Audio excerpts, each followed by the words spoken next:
เราก็สงสัยเหมือนกันว่าแบบเอ้ยทำไมพี่ถึงเน้นเรื่องนี้นะทำไมถึงเอาเรื่อง6 ตุลามาเป็นโครงเรื่องอะไรเงี้ยแล้วก็ได้คุยกับผู้กำกับแล้วก็เหมือนได้คำตอบมาประมาณว่าแบบว่า คือแน่นอนแหละเขาก็อยากให้คนรู้เกี่ยวกับประวัติศาสตร์ช่วงนั้นเนาะแบบว่ารู้ว่ามันเกิดอะไรขึ้นอยากให้แบบคนดูรู้เพราะว่าด้วยความที่มันใหม่มากมันไม่มีแนวนี้เกิดขึ้นมาก่อนอะไรเงี้ยก็เล่นแนวนี้อะไรเงี้ยมันเป็นช่องใหม่อะไรเงี้ยครับ What message lands with you when you watch When Light Fades, a series that uses a political setting and common BL tropes? We sat down with Bas and Longchan and also asked them about the preparation for the series and how they interpret the story. Why Savai? Thai BL and GL interviews for people who want more. Real craft, real conversations. We are so happy to welcome you to Why Savai today. And before we jump into the questions, we would like you to introduce yourselves and tell us a little fun fact about the other. ลงชาทีมนะครับก็แนะนำตัวนะครับผมเล่นเป็นลวินครับผมแล้วก็ส่วนอันนี้พี่บานครับฟันแฟกก็คือผมรู้สึกว่าพี่บานเขาเป็นคนที่แบบว่าเฟรนลี่นะครับแล้วก็มีมุมซึนๆเหมือนสหายเย่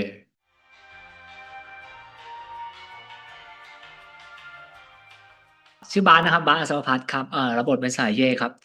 สำหรับน้องบาสคิดว่าน้องก็มีความเป็นรวินในแง่ของความที่แบบรวินเขาจะมีความน่ารักในแบบของเขาอะไรเงี้ยครับแล้วก็มันจะมีความเป็นหมาเด็กอ่ะซึ่งผมรู้สึกว่ามันน่ารัก It's very interesting to know that both of you kind of feel that the other person is quite similar to their character in the series. Let's talk a bit about you getting to know each other because this is the first time that you two play together in a series as leads. So we were wondering, in like getting to know each other, did everything happen in the workshops, or did you maybe go on little dates to get to know each other personally? ผมรู้สึกว่าตอนเจอพี่บาสครั้งแรกก็อาจจะยังไม่ได้สนิทขนาดนั้นแต่ว่าพอรู้จักกันไปเรื่อยก็เริ่มหาแบบว่าสิ่งที่แบบว่าจุดรวมตรงกลางที่แบบว่าอาจจะแบบว่าเป็นเล่นฟิตเนสหรือว่าไปเวกบอร์ดเนี่ยครับก็รู้สึกว่าก็หาจุดร่วมก็หลังๆก็มีโทรคุยเล่นกันแล้วก็คุยเปิดใจกันมากขึ้นทำให้แบบสนิทค่อยขึ้นเป็นสเต็ปครับผม สำหรับบาสเรารู้สึกว่าบาสบาสหลงชางกับสายเย่กับโรวินเนี่ยมันเหมือนตรงที่ว่าความสัมพันธ์ของเราสองคนมันค่อยมันค่อยพัฒนาไปเรื่อยๆเพราะแบบมันก็คือคนที่ไม่รู้จักกันมาก่อนจนแบบมาอยู่ด้วยกันแบบทำงานด้วยกันอะไรเงี้ยมันก็เริ่มสนิทกันไปเรื่อยแล้วก็เหมือนแบบมีการคุยกันมีการดีฟทอล์กกันอะไรเงี้ยแบบการทำงานต่างๆอะไรเงี้ยมันทำให้แบบเราสนิทกันมากขึ้น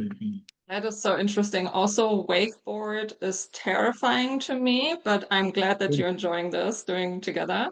And I think it's like super helpful if you have similarities off the screen that you can use on screen. So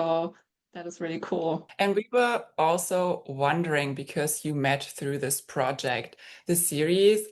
is quite different compared to other series. We have this political background, which is like a catalyst to tell a love story of two people. So we were wondering what drew you to the story or the script. ก็ตอนแรกอ่านบทผมรู้สึกว่ามันน่าสนใจมันแปลกใหม่ดีเพราะว่ามันยังไม่มีซีรีส์วายที่แบบว่าทำอะไรแบบนี้พอผมอ่านบทปุ๊บผมรู้สึกว่าโอเคมันบทมันน่าสนใจน่าลองผมก็เลยลองไปแคสดูแล้วก็พอแคสแล้วก็ต้องแบบว่ารีเสิร์ชเพิ่มเติมเพราะว่ามันก็เป็นละครพีเรียดครับเราก็ต้องรีเสิร์ชเพิ่มเติมว่าคนสมัยนั้นเขาพูดยังไงสมัยนั้นอะไรเงี้ยครับแล้วก็ต้องรีเสิร์ชแบบข้อมูลต่างๆแบบ การคำพูดคำจาลักษณะคำพูดเป็นยังไงเซตติ้งแต่ก็มีพี่ทีมงานช่วยพี่บาสเลยครับคอยช่วยก็แต่ว่าโดยรวมก็รู้สึกว่าโอเคชอบบทมันแปลกใหม่ดีครับผม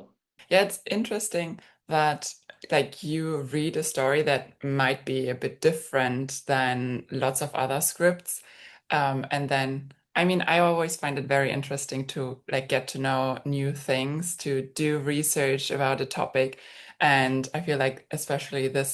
political setting is something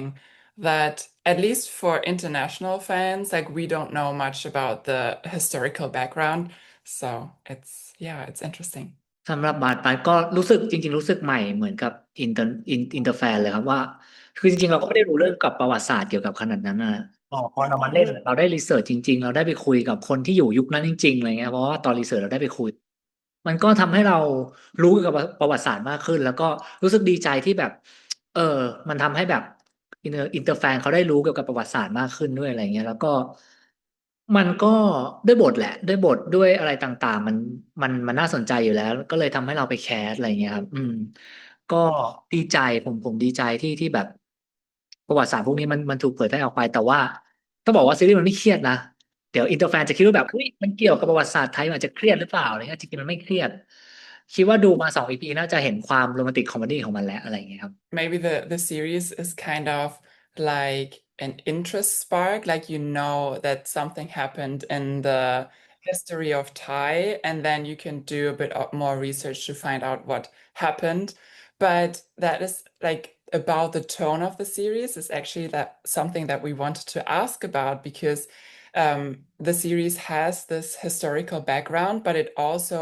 carries a lot of like familiar BL tropes. So something that people are mostly familiar with. And this combination of having this historical background, but then also having this like this familiar setting as like a BL rhythm or trope. So did you know if that blend was a deliberate choice from the start? And how did you approach it as actors? So did you ever feel like there was a tension between honoring the weight of the history of the Thai history, and then at the same time, like letting the scene or a specific episode feel a bit more light because we have these like tropes? ก็จริงๆผมรู้สึกว่าพวกแบบว่าเรื่องซีเรียสหรือว่าการเมืองต่างๆมันเป็นโครงมากกว่าเป็นโครงหลักเป็นเนื้อเรื่องหลักของเรื่องแต่ว่าสุดท้ายแล้วในเรื่องไม่ได้นำเสนอมุมด้านการเมืองหรือว่าซีเรียสขนาดนั้นแต่ว่าก็จะมีมุมที่ซีเรียสบ้างแต่ว่าส่วนใหญ่ก็จะเน้นความรักความโรแมนติกความคอมเมดี้ทั่วไปไม่ได้หนังไม่ได้โทนเป็นซีเรียสขนาดนั้นครับ ส่วนในพาร์ทของนักแสดงผมคิดว่าการแสดงตัวของรวินก่อนแล้วกันรวินก็มีความซีเรียสในบางตอนแต่ว่าส่วนใหญ่ก็จะเป็นมีความรอมคอมไม่ได้ซีเรียสขนาดนั้นรวมถึงคนอื่นๆด้วยครับ ในวันที่แคสได้อะครับเราก็สงสัยเหมือนกันว่าแบบเอ้ยทำไมพี่ถึงเน้นเรื่องนี้นะทำไมถึงเอาเรื่อง6 ตุลามาเป็นโครงเรื่องอะไรเงี้ยแล้วก็ได้คุยกับผู้กำกับแล้วก็เหมือนได้คำตอบมาประมาณว่าแบบว่า คือแน่นอนแหละเขาก็อยากให้คนรู้เกี่ยวกับประวัติศาสตร์ช่วงนั้นเนาะแบบว่ารู้ว่ามันเกิดอะไรขึ้นอยากให้แบบคนดูรู้เพราะว่าด้วยความที่มันใหม่มากมันไม่มีแนวนี้เกิดขึ้นมาก่อนอะไรเงี้ยก็เล่นแนวนี้อะไรเงี้ยมันเป็นช่องใหม่อะไรเงี้ยครับ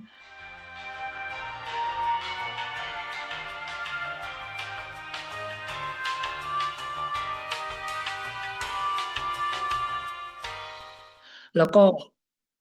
คือผู้กำกับกับผมเนี่ยผมเห็นตรงกันว่าแบบ คือความรักมันไม่ได้ความรักของมนุษย์ละกันมันไม่ได้เกิดแค่ทุกวันนี้ครับมันเกิดมานานมากแล้วแต่แค่ยุคสมัยนั้นมันไม่ได้ถูกการยอมรับเขาแค่อยากตีแผ่ในแง่นี้ให้คนได้ดูมากกว่าว่าแบบความรักมันคือความรักอะครับมันแบบว่ามันสวยงามอ่ะมันไม่ได้จำกัดเพศมันไม่ได้จำกัดวัยไม่ได้จำกัดอายุอะไรเงี้ยครับมันแค่คือความรักของคน2 คนที่เกิดขึ้นแม้จะเกิดขึ้นในป่าก็ตามอะไรเงี้ยครับ มันจะเกิดขึ้นสมัยก่อนก็ตาม คือมันสามารถเกิดได้ทุกที่แค่แบบคน2 คนมีความรู้สึกดีต่อกันแค่นั้นเอง Okay, I understand. I feel like that is so true and also so important to portray that love can happen everywhere. I think also for international fans, I mean, what we saw online when people were talking about the series, that they were a bit surprised about being so tropey with like BL, like sound effects or like certain scenes that happen. But I think it kind of can like lead into like an introduction that you have something that you know and you take it into a new situation and then get an introduction into the history or the things that happened. And then as like the next step, if you're interested in getting to know more about the history, then you are invited to learn more about this, but you get like the first introduction through the series. Okay, now I have a question that is very off top, not very off topic, but like how long, Bas, did it take for you to pronounce your own character's name correctly? คือจริงๆก็คือจริงๆตัวบาสเองไม่ได้เรียกชื่อตัวเองบ่อยขนาดนั้นนึกออกไหมฮะในซีนแต่ว่าก็ได้มีถามน้องเพราะว่าน้องอ่ะเหมือนพูดได้พูดภาษาจีนได้อะไรเงี้ยเราก็ถามน้องว่าแบบเอ้ยมันออกเสียงยังไงวะอะไรเงี้ยใช่ก็That'sก็almost ฝึกป cheating. ระมาณนึงอะไรเงี้ยOh, so you actually had to act kind of like you don't know how to say the name, even though you know how to say the name perfectly. That is, wow. Now, Bas, let's talk about your character. Because we assume, as we saw in episode 2, Bas already talked a little bit, like not your character, talked a little bit about having also some trauma that he went through and that he had to endure, and that probably must have changed him. So we were wondering, in your character preparation, what kind of history has your character that kind of you need to carry in your performance that is not really visible yet? Like maybe we get some flashbacks, maybe we don't, but like it's my assumption or our assumption that there must be this history of him that you bear inside of him that needs to be visible at some points. And we're wondering how you kind of, yeah, approach that challenge. บาสรู้สึกว่าก็ไม่ได้ต่างไม่ได้เขาเรียกอะไรไม่ได้แตกต่างจากคาแรคเตอร์ที่บาสเคยเล่นก่อนหน้านี้อะครับมันก็คือการทำการบ้านเกี่ยวกับตัวละครตัวหนึ่งที่ซึ่งมีคาแรคเตอร์ประมาณนี้อะไรเงี้ยเราแค่ต้องรู้ในทุกๆมุมของเขาอะไรเงี้ยเหมือนบาสที่รู้ว่าบาสนิสัยยังไงบาสชอบกินอะไรเงี้ยเราก็ต้องรู้เหมือนกันว่าเราจะเป็นสายเย่เนี่ยเราก็ต้องรู้แล้วว่าโอเคเขาโตมายังไงครอบครัวเขาเป็นยังไง มันมีเหตุการณ์อะไรทำให้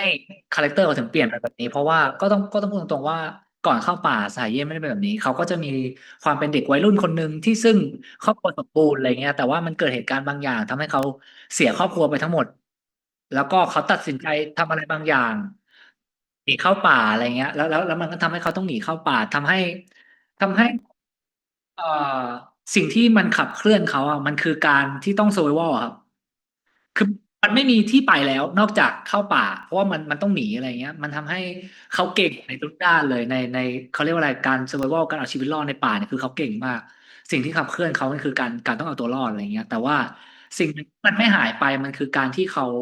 ใส่ใจคนอื่นเขาสังเกตคนอื่นว่าเขาจะไม่แสดงออกมามันคือความซึ้งที่น้องบอกครับใช่มันคือสิ่งนั้นที่ไม่หายไป บ้านรู้สึกว่าพอเรารู้ในทุกมุมเขาอะครับการแสดงความรู้สึกมันส่งพลังตรงที่ว่าถ้าเรารู้แบ็กกราวด์เขาเราเป็นเขาจริงๆใ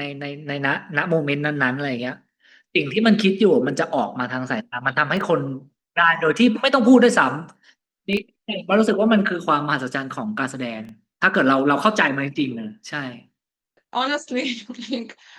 Malena and I, we talk a lot about acting and what the magic of acting is. And I feel like it's a lot about the research and the work that the actors do before they even are stepping in front of the camera. So like all that background knowledge needs to be in your head all the time because we as like Marlene and I, you guys, like all your memories are in your heads all the time, or like it informed you for your entire life. But like for a new character, you have to do that from scratch, kinda. And that is so interesting. So we always love to talk about like how to become an actor, how to act. So thank you so much for sharing this. You talked so much about the homework that you did to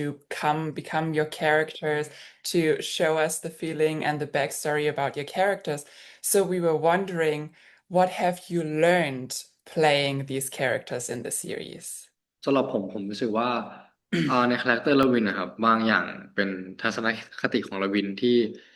ผมผมได้เรียนรู้มันแล้วผมรู้สึกชอบแล้วผมเอามาปรับใช้ในชีวิตประจำวันได้อย่างเช่นอันนี้ไม่รู้สปอยหรือเปล่าไม่รู้เล่าได้ไหมแต่ว่ามันจะมีอ่าคำพูดหนึ่งของลวินที่เขาบอกพูดขึ้นมากับสหายเย่ว่าแบบว่าเขาได้เรียนรู้ว่าวันที่แย่สุดอะอย่างน้อยเขายังหาข้อดีจากมันได้พยายามมองโลกในแง่บวกขึ้นเนี่ยผมก็เลย มันคล้ายกับชีวิตประจำวันก็คือก็สุดท้ายแล้วเรื่องแย่ๆหรืออะไรที่มันเกิดขึ้นก็ถือว่าเป็นบทเรียนไปแล้วก็เราแค่เอามาเป็นบทเรียนเรียนรู้ก็ไม่ต้องไปคิดมากไม่ต้องไปผิดหวังกับมันก็แค่ทำมันต่อไปให้ดีที่สุดเลยครับเขาก็คิดว่าทัศนคติของลวินอันนี้เอามาปรับใช้ในชีวิตจริงได้แล้วก็ผมรู้สึกว่าทุกๆคนน่าจะได้ข้อคิดหลายๆอย่างจากซีรีส์เรื่องนี้แล้วอาจจะปรับเปลี่ยนทัศนคติบางมุมได้ด้วยครับสำหรับบาสเหรอ บัสได้เรียนรู้เกี่ยวกับเอ่อเกี่ยวกับทั้งสองตัวละครเนี้ยรู้สึกว่าคล้ายๆกันในแง่ตรงที่ว่าในวันที่สายเย่แบบว่าอ่อนแอที่สุดครับผมแค่รู้สึกว่ามันจะมีอะไรเกิดขึ้นเสมอไม่ว่าจะสิ่งดีหรือไม่ดีอะไรเงี้ยแต่แค่รู้สึกว่าสิ่งที่เกิดขึ้นกับสายเย่คือวันที่เขาอ่อนแอที่สุดเขายังเจอคนที่ที่ทำให้เขาแบบที่ทำให้กำแพงที่เขาตั้งไว้อะ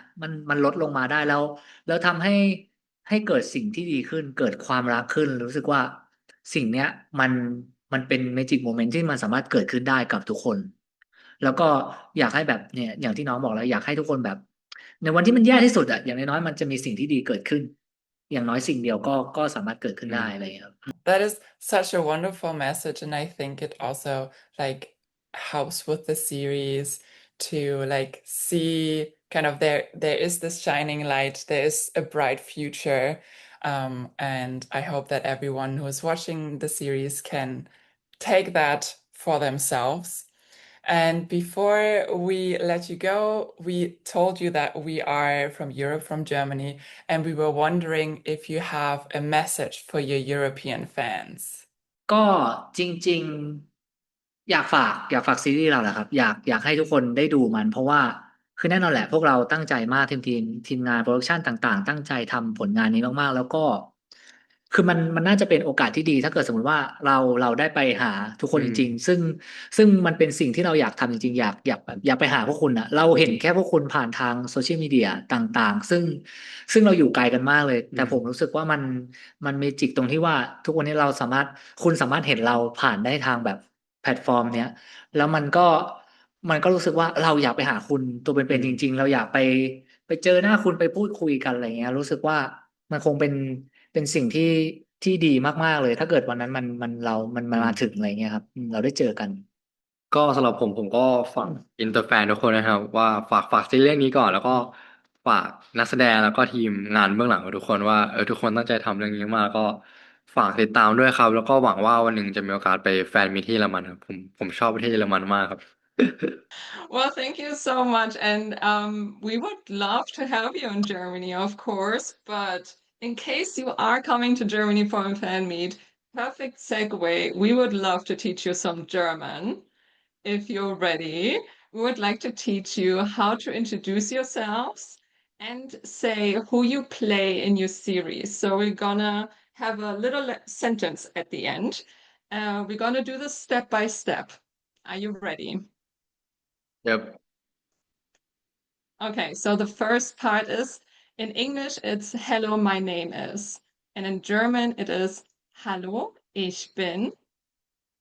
Hello ich bin And then your name. โอเค Hello ich bin Bas Hallo ich bin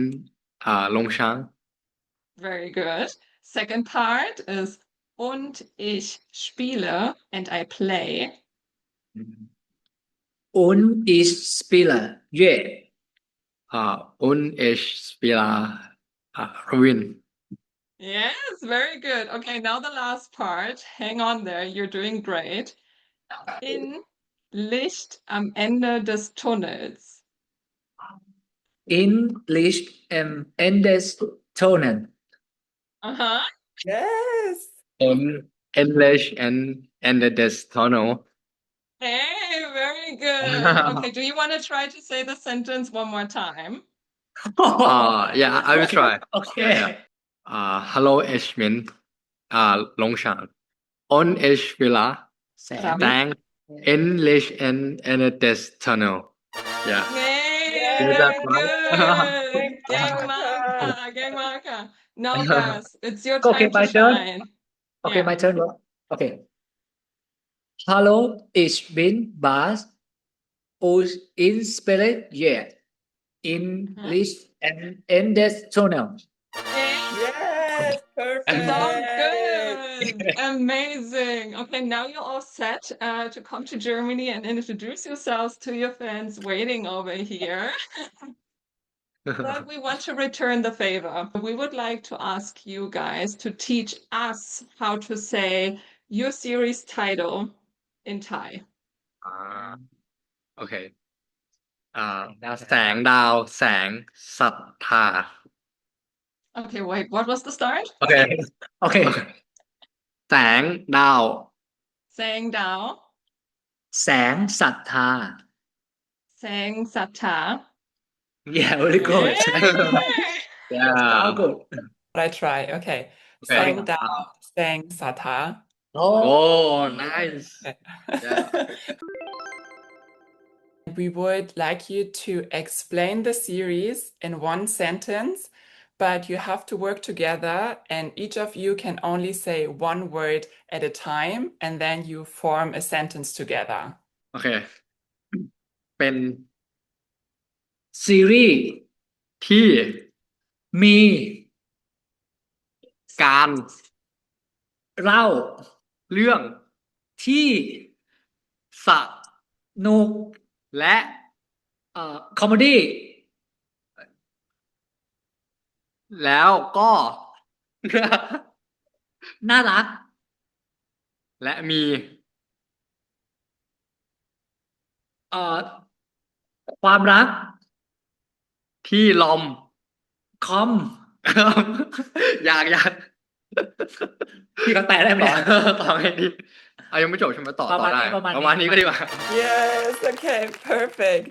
It's not easy, but you did a great job working together to explain the series. I mean, we have only watched 2 episodes so far, but we are definitely looking forward to see the rest of the series. And we have another game. So we would like you to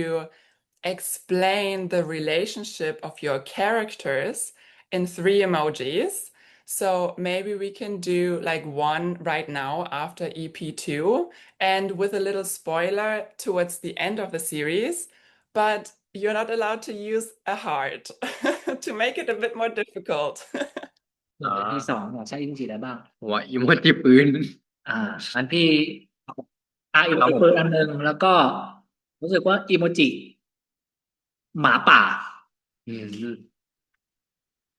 ผมขออิโมจิหมาปกติ อันหนึง แล้วก็อีโมจิหมาปกติตัวหนึ่ง พาร์ท 2สปอยได้นิดหน่อย พี่ว่ามันคือสายลุ้งเว้ยมันคือแบบลุ้ง สายลุง อ่ะ แต่เขาห้ามใช้หัวใจ ไม่ใช่หัวใจนะใช่เป็นสายลุ้ง งั้นผมสายลุ้งอันหนึ่งครับ อิโมจิใบไม้ครับ ใบไม้ ไปมาแล้วก็อันสุดท้ายเป็นอีโมจิคนสองคนยืนจับมือกัน Aww. Aw, Yes. something to look forward to. We hope you have a great rest of your day. We cannot wait to see the rest of the series. ขอบคุณมากค่ะ อีกลิกบิดิชเจอร์มนี Wow. right. What an insightful interview. What I take away is that the German translation to the Thai title of the series are actually quite similar, and that it teaches you that even in your darkest times, there is something to look forward to. And we will take this interview as homework assignment and we'll do some research on Thai history. We will share that on Instagram. So if you don't follow us there, do that now. Also, share and like this video, subscribe to the channel, and we will see you in the next one. Thoughts and feelings? Leave them down below. Like, share, and subscribe for even more fun in the future.